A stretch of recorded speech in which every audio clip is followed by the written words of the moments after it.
Sudah klik video ini, tapi jangan lupa guys, klik tombol subscribe karena subscribe itu gratis. Dengan subscribe kamu support channel ini terus untuk upload hampir setiap hari. Ingat, subscribe itu gratis, gak ada ruginya kamu klik tombol subscribe guys. Selamat menonton, enjoy. Bismillahirrahmanirrahim. Assalamualaikum warahmatullahi wabarakatuh. Alhamdulillahilladzi 'allamal insana 'allamahul bayan. Asyhadu an la ilaha illallah wahdahu la syarika lah wa asyhadu anna sayyidana Muhammadan 'abduhu wa rasuluhu la nabiyya ba'dah. Allahumma salli wa sallim wa barik ala sayyidina Muhammadin wa ala alihi wa ashabihi ajma'in. Amma ba'd. Faqad qala Allah ta'ala fi kitabihil azim. A'udzu billahi minasy syaithanir rajim. Bismillahirrahmanirrahim.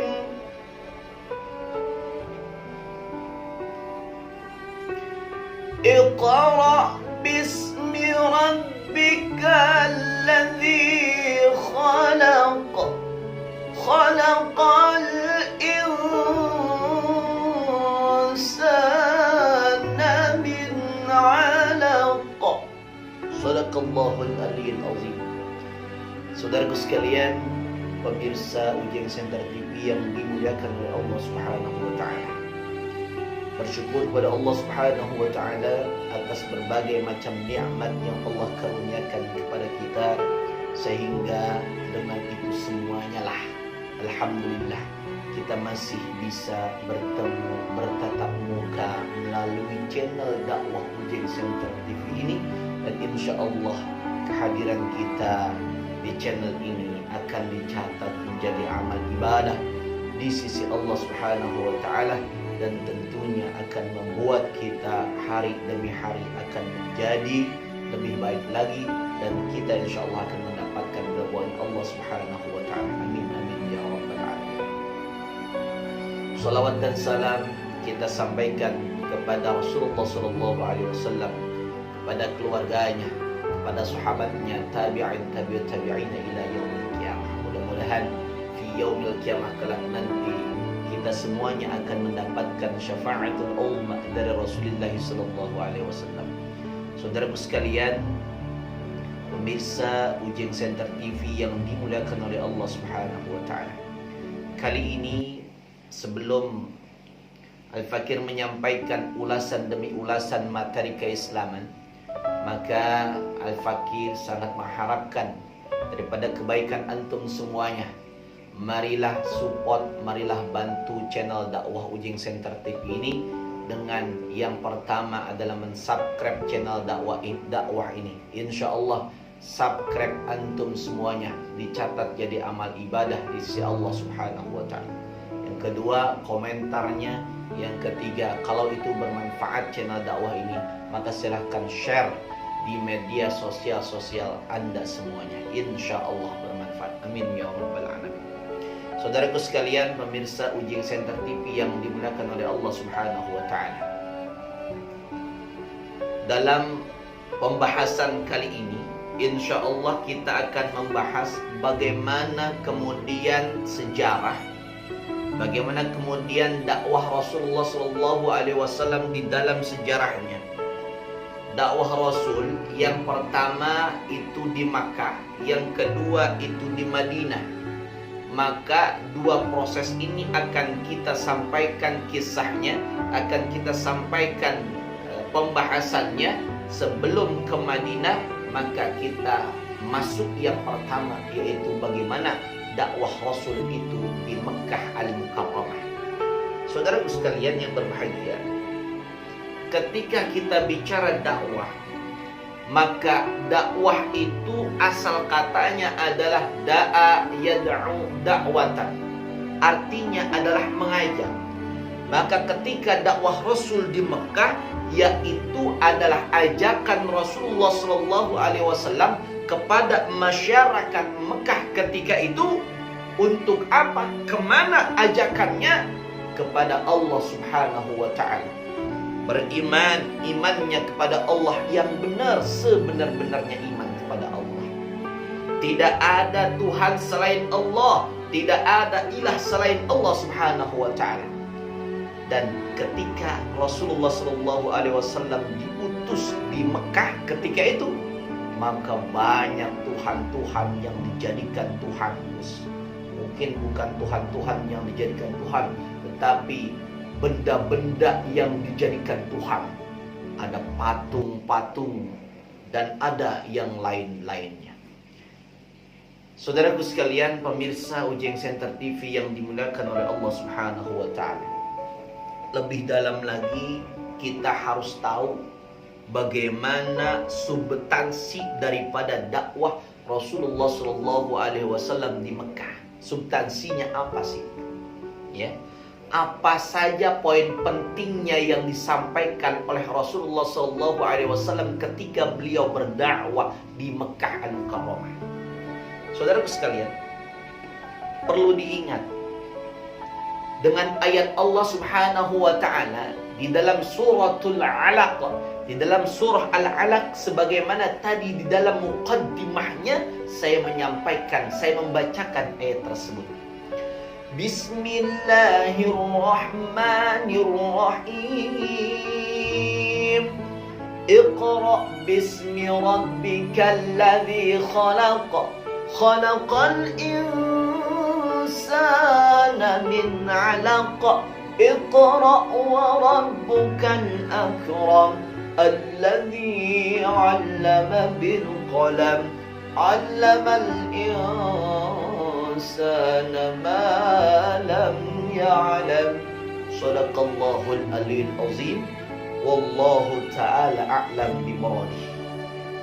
Saudaraku sekalian, dari ayat ini kita bisa menyimpulkan bahwa Rasulullah SAW substansi dakwahnya di Mekah yang pertama yaitu adalah bahwa Nabi Muhammad, bahwa seorang nabi, seorang yang bernama Muhammad itu diangkat menjadi seorang nabi dan sekaligus menjadi seorang rasul Allah Subhanahu wa taala. Ditandai dengan apa? Ditandainya dengan Allah Subhanahu wa taala menyampaikan wahyu yang pertama yang disampaikan oleh malaikat Jibril alaihi salam ketika Rasulullah SAW, ketika Muhammad SAW sedang bertahanus di Gua Hira. Saudara sekalian, bagi yang sudah pernah ke Mekah Al-Mukarramah dan bagi yang sudah masuk ke dalam Gua Hira, maka betapa tidak luasnya dalam daripada Gua Hira tersebut. Sempit. Dan itu artinya bahwa tempat itu adalah tempat di mana Nabi Muhammad sendiri merenung. Nabi Muhammad sendiri bertahanus memikirkan bagaimana keadaan umat yang saat itu terjadi kejahiliaan, terjadi pembunuhan, terjadi penistaan terhadap wanita-wanita, terjadi kemaksiatan, terjadi kemudaratan dan lain sebagainya. Maka betapa seorang yang mulia yang bernama Muhammad itu pada usia beliau yang waktu itu adalah 40 tahun, beliau diangkat menjadi nabi dan sekaligus menjadi rasul bagi umat Islam. Ketika itu dan sampai hari ini, la rasulah ba'dah, tidak ada rasul setelahnya. Saudaraku sekalian, jamaah Ujeng Center TV yang dimuliakan oleh Allah Subhanahu wa taala.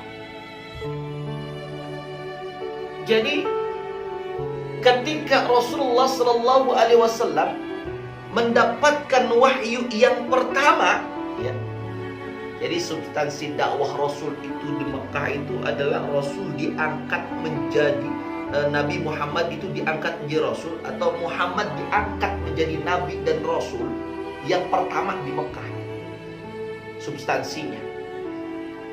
Dan ketika Nabi Muhammad menerima wahyu di Mekah tersebut, tentulah didukung oleh istrinya, yaitu Siti Khadijah, atau apa, istri yang pertama daripada Rasulullah SAW. Dengan firman-Nya tadi dikatakan Iqra, Iqra, Iqra, dan Iqra. Iqra, bacalah hai Muhammad, bacalah hai Muhammad. Tetapi Nabi Muhammad SAW tidak kemudian langsung mengikuti apa yang diucapkan oleh Jibril alaihissalam, sang malaikat penyampai wahyu. Lalu Nabi Muhammad SAW menjawab dengan jawaban yang luar biasa, tidak diduga mungkin oleh Jibril. Kata Nabi Muhammad, ma ana biqari, saya enggak bisa baca Jibril. Iqra ya Muhammad, saya enggak bisa baca ya Jibril. Sampai 3 kali Jibril memerintahkan kalimat dengan Iqra, maka Nabi Muhammad tidak bisa membaca berkatanya.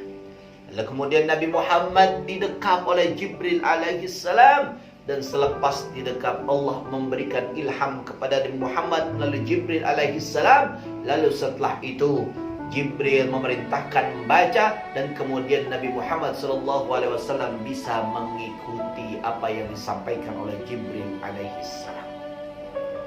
Saudaraku sekalian, sampailah pada ayat yang kelima daripada surat Al-Alaq. Allamal insana ma lam ya'lam. Saudaraku sekalian, maka ketika Nabi Muhammad itu selesai mendapatkan wahyu di Gua Hira, Nabi Muhammad pulang ceritakanlah kejadian yang terjadi di gua tersebut. Lalu direspon oleh istrinya Rasulullah SAW, Siti Khadijah. Lalu Siti Khadijah memberikan respon yang positif, mendukung apa yang terjadi pada diri Nabi Muhammad SAW.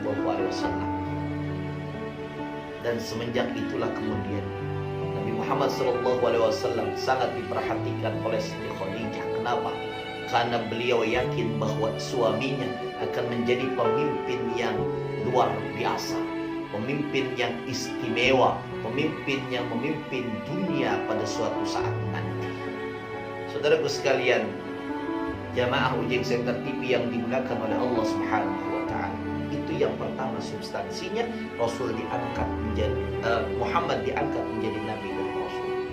Yang kedua, saudaraku sekalian, yang kedua yaitu adalah bahwa di dalam penyebaran dakwah Rasul, dakwah Nabi Muhammad di Mekah, yaitu disampaikanlah pokok-pokok ajaran daripada Rasulullah SAW. Ya, ada ajaran pokoknya. Apa saja yang diajarkan ajaran pokoknya tersebut?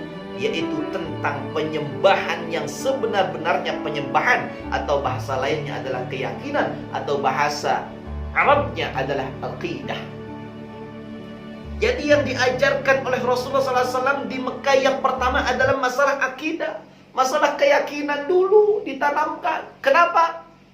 Di dalam satu kitab juga dijelaskan bahwa yang namanya dinul Islam, muasisnya, pembangun daripada dinul Islam, yaitu adalah akidah, keyakinan kepada Allah Subhanahu wa Ta'ala. Maka kita sering mengucapkan kalimat la ilaha illallah, la ilaha illallah, la ilaha illallah, Muhammadur Rasulullah. Ini adalah bahwa keyakinan yang dasar, akidah yang dasar, bahwa tidak ada Tuhan selain Allah dan Muhammad utusan Allah. Titik. Saudaraku sekalian, jamaah pemirsa Ujeng Center TV yang dimuliakan oleh Allah Subhanahu wa Ta'ala, inilah pentingnya keimanan, bab ibarat seperti pondasi dalam sebuah rumah. Tak kala pondasinya itu kokoh, pondasinya itu kuat, maka insya Allah bangunan yang berdiri di atasnya pun akan menjadi kuat. Bangunan yang berada di sekelilingnya pondasi pun akan menjadi kuat. Makanya ketika Nabi Muhammad diutus di zaman itu, ketika itu banyak yang mensyirikkan Allah. Maka ajaran yang pertama yang disampaikan oleh Rasulullah itu tentang ketauhidan, tentang akidahan yang benar, jangan menyalahi daripada syariat agama Islam.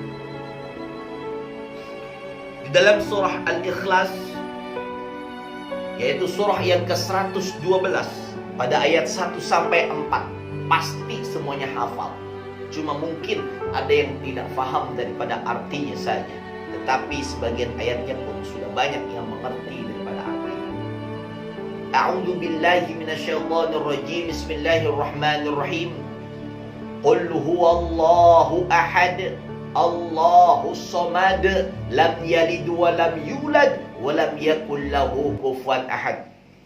Kata Allah Subhanahu wa ta'ala, Muhammad, katakanlah bahwa Allah itu satu, Allah itu Esa.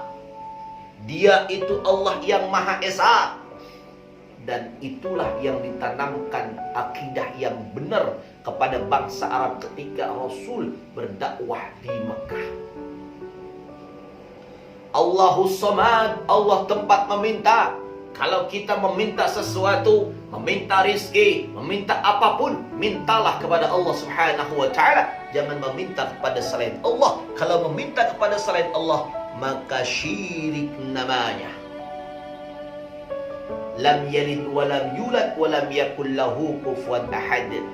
Allah tidaklah memberanakan dan tidaklah diberanakan. Walam yakul lahu kufuwan ahad, dan tidak ada siapapun yang setara dengan beliau, dengan Allah Subhanahu wa ta'ala. Maka la ilaha illallah, la ilaha illallah. Saudaraku sekalian, jamaah Ujian Center TV yang dimuliakan oleh Allah Subhanahu wa ta'ala, banyak yang kemudian lantaran ajaran tauhid yang disampaikan oleh Rasulullah SAW itu, yang dahulunya mensyirikkan Allah, lalu kemudian berdasarkan keyakinan yang disampaikan oleh Rasulullah SAW, lalu kemudian mereka kembali kepada ajaran yang benar dan mengikuti Rasulullah SAW. Saudaraku sekalian, yang kedua, ajaran pokok yang disampaikan oleh Rasulullah SAW, yaitu adalah tentang akhlak yang mulia. Kenapa? Karena ketika Nabi Muhammad diutus di Mekah, itu sedang terjadi kerusakan moral, akhlak, dekadensi moral yang luar biasa. Tadi sudah digambarkan. Bahkan perempuan itu tidak ubahnya seperti benda yang ketika benda itu habis dipakai, maka dibuang seperti sesuatu barang yang tidak ada gunanya lagi.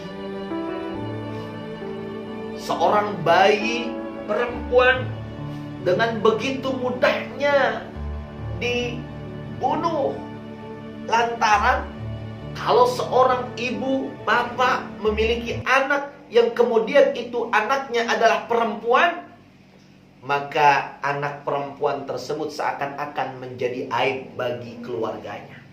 Dan ketika menjadi aib bagi keluarganya, maka tentunya anak tersebut akan memalukan daripada keluarganya, dan itu tidaklah menguntungkan bagi keluarganya. Betapa bobroknya akhlak ketika itu. Bahkan perzinahan bukan sesuatu yang asing lagi. Bahkan mohon maaf, yang namanya akhlak itu sudah hilang jauh. Tidak ada lagi penghormatan. Suku satu dengan suku yang lainnya saling berperang. Masya Allah. Bahkan yang kuat memakan yang lemah, dan selanjutnya. Subhanallah. Maka di dalam sebuah hadis Rasulullah Shallallahu Alaihi Wasallam menyampaikan, Innama bu'ithtu liutammima makarimal akhlaq. Sesungguhnya aku diutus di alam dunia ini tidak lain dan tidak bukan untuk menyempurnakan akhlak. Masya Allah. Rasul diutus ke dunia ini tidak lain untuk menyempurnakan akhlak. Akhlak bangsa Arab ketika itu hancur, Rasul datang dan insya Allah akhlaknya menjadi baik. Maka ketika syariat Islam itu ditegakkan, yang buruk menjadi baik, yang wanita dulu terhina sekarang sudah terhormat lantaran syariat yang dibawa oleh Rasulullah SAW, Nabi kita Muhammad. Saudaraku sekalian, jamaah Ujeng Center TV yang dimuliakan oleh Allah Subhanahu wa Ta'ala. Sebelum Rasulullah SAW diangkat, sebelum Nabi Muhammad itu diangkat menjadi Rasul dan Nabi, beliau itu sudah dikenal sebagai orang yang punya akhlak mulia. Ya. Rasul itu memiliki akhlak yang mulia. Bahkan beliau dikenali dengan gelaran Al-Amin. Artinya apa? Al-Amin itu artinya adalah orang yang terpercaya. Akhlaknya terpuji.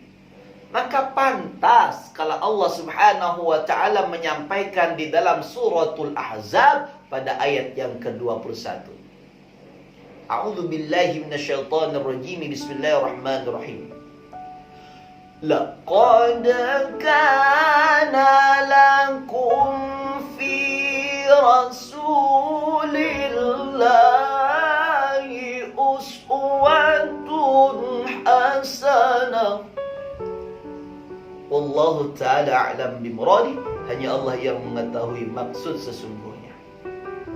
Sungguh telah ada pada diri Rasulullah sallallahu alaihi wasallam suri tauladan yang baik bagi kamu. Masya Allah. Rasul yang memuji, Rasul yang dipuji oleh Allah langsung di dalam kalimatnya. Artinya apa? Kalau kita sekarang sebagai umatnya, maka harus mengikuti akhlak Rasulullah SAW yang begitu dipuji oleh Allah Subhanahu wa Ta'ala. Bagi kita harus mengikuti. Saudaraku sekalian, pemirsa Ujeng Center TV yang dimuliakan oleh Allah Subhanahu wa Ta'ala, betapa indahnya akhlak Rasulullah SAW, dan itu ditargetkan untuk umatnya akhlak yang buruk kemudian bisa dirubah menjadi akhlak yang baik. Saudaraku sekalian, itulah inti daripada ajaran pokok Rasulullah SAW berdakwah di Mekah. Lalu sekarang kita masuk kepada bagaimana strategi dakwahnya Rasulullah SAW di Mekah. Apakah dakwahnya menggelar tabligh akbar? Apakah dakwahnya